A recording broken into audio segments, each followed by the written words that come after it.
मैं पूजा, सहायक अध्यापिका, पीएमश्री उच्च प्राथमिक विद्यालय अतरासी में आज गिजुभाई बधिका के दिवस स्वप्न के दूसरे खंड प्रयोग की प्रगति को पढ़ने जा रही हूँ। तीसरा महीना शुरू हुआ। मैंने सोचा अब तो रोज के काम की डायरी रखनी चाहिए, जिससे खुद मुझे भी पता चलता रहे कि हफ्ते भर में कितना काम होता है। साथ ही मैंने एक एक महीने के काम का आलेख भी रखा, जिससे मुझे डायरी की उपयोगिता का पता चला। मेरी यह डायरी लॉगबुक जैसी नहीं थी, केवल दिशा सूचक सूची मात्र थी। कहानी तो प्रतिदिन चलती ही थी और खेल भी खेले जाते थे। बीच बीच में बातचीत, आदर्श वचन और छात्रों के शरीर का निरीक्षण भी हो जाता था।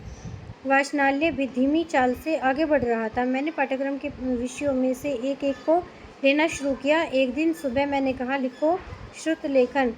लड़के मेरी तरफ देखने लगे। उन्होंने शायद कभी सोचा ही नहीं था कि मैं इस ढंग का शिक्षक हूँ। श्रुत लेखन लिखवाऊंगा या सबक सुनूंगा और दूंगा, या नक्शा पूछूंगा और इसी तरह के और काम लूँगा। और एक तरह से तो मैं वैसा था ही भी नहीं। उन्होंने मुझे वैसा समझा भी नहीं था। मैंने उनसे कहा, लिखो। पर बहुतों के पास न तख्ती थी न कलम थी। तख्ती और कलम व दूसरी किताबों की उन्हें ज़रूरत ही नहीं पड़ती थी। इससे वे कक्षा में खाली हाथ ही आने लगे थे। पास की कक्षा से मैंने तख्तियाँ और कलमें मंगवाईं और श्रुति लेखन लिखने बैठा।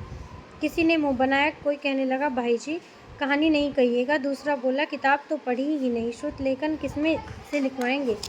दूसरे दो जने बोले, पहले हमें पढ़ लेने दीजिए कि गलतियां न हों। मैंने मन ही मन कहा, अरे ये सब तो पुराने ढर्रे की पढ़ाई के चेले हैं। श्रुत लेखन का पुराना मतलब वे ये बखूबी जानते हैं और इसी कारण से उससे भड़कते हैं। श्रुत लेखन इन्हें पसंद नहीं, इसलिए ये काफ़ी तैयारी चाहती हैं। मैंने पुस्तकालय की पुस्तकों में से एक पुस्तक उठाई और लिखवाना शुरू किया। मैं पूरा एक वाक्य बोल गया, पर मैं 2-4 शब्द ही बोला था कि इतने ही आधे पूरे शब्द सुनकर वे लिखने में लग गए और पूरा वाक्य उन्होंने सुना भी नहीं। क्या कहा भाई जी, क्या लिखाया साहब, कहकर सब पूछने लगे। मैंने कहा, देखो मैं तुम्हें बताऊंगा कि श्रुत लेखन किस तरह लिखना चाहिए।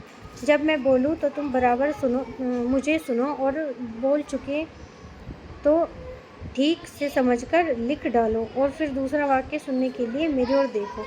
मैंने इसी तरह लिखाना शुरू किया, लेकिन उनकी आदत एकाएक कैसे छूटती। आगे चलकर तो सबको यही नई आदत पड़ गई और फिर किसी को बार बार पूछने की आवश्यकता ही नहीं रह गई। मैं भी सिर्फ एक ही बार बोल देता था, दोबारा नहीं बोलता था। श्रुत लेखन लिखा गया और तख्तियाँ नीचे रखी गई।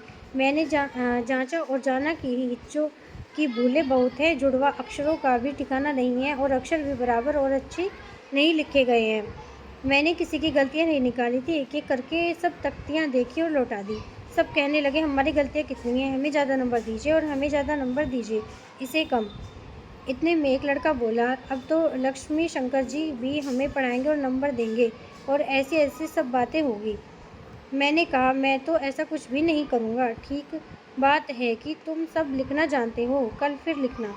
ऐसा करते करते तुम सब अच्छा लिखने लगोगे। रोज़ रोज़ लिखोगे तो भला लिखना आएगा क्यों नहीं, और गलतियाँ निकाल कर करना भी क्या है। एक ने पूछा, लेकिन नंबर और दर्जा। मैंने कहा, जब तुम मुझसे कहानियाँ सुनते हो तो मुझे कोई दर्जा मिलता है? जी नहीं। अच्छे कपड़े पहनने वालों को कोई दर्जा मिलता है? नहीं। और ये जो खेल खेलते हैं इसमें नंबर दिए जाते हैं? नहीं। तुम में से कोई ऊंचा है, कोई टिकना है, इसके लिए कोई तुम्हें नंबर देता है? नहीं। इनमें से कोई मोटा है, कोई दुबला पतला है, इसमें कोई दर्जा देने की बात है?